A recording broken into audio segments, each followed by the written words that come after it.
can't continue to allow China to rape our country, and that's what they're doing. It's the greatest theft in the history of the world. China, a theme President-elect Donald Trump returned to often on the campaign trail.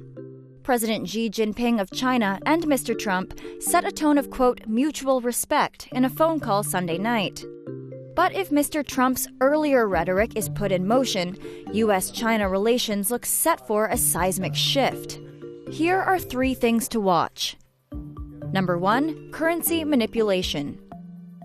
Donald Trump pledged to declare China a currency manipulator on day 1 of his presidency.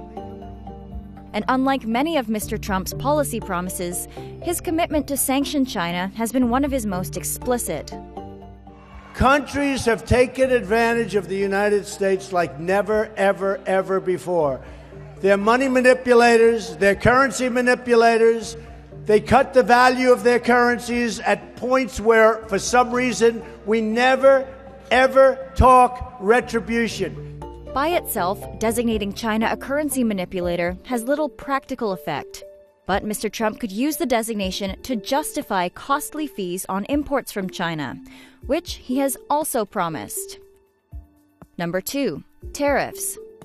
Mr. Trump has proposed imposing 45% trade tariffs on China, making Chinese exports to the U.S. much more expensive, thus damaging China's economic growth and potentially sparking a trade war.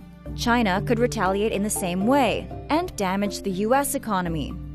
China doesn't free trade with us, by the way, just so you know. You know, Boeing is building massive plants in China.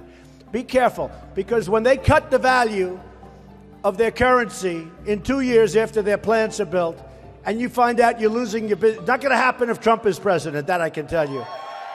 Apple, America's largest company by market capitalization, makes nearly all of its products in China. China is also Apple's largest market outside the U.S.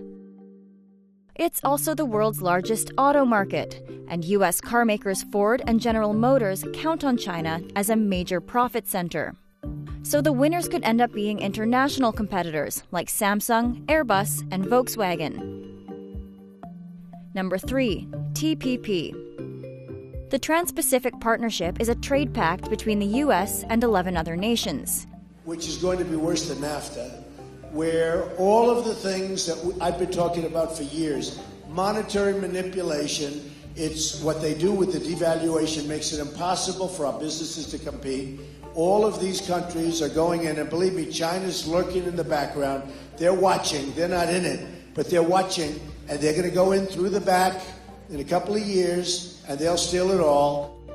The pact excluded China and was viewed by many as an attempt to reassert U.S. economic influence in Asia. But the trade pact is now unlikely to be passed, which is good news for China. Chinese growth could receive a small boost as Asian nations draw closer to China, nervous about U.S. commitment to the region.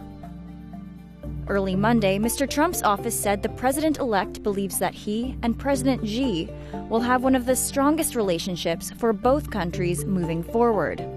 Chinese media quoted Mr. Xi as saying cooperation was the sole correct choice of the two nations.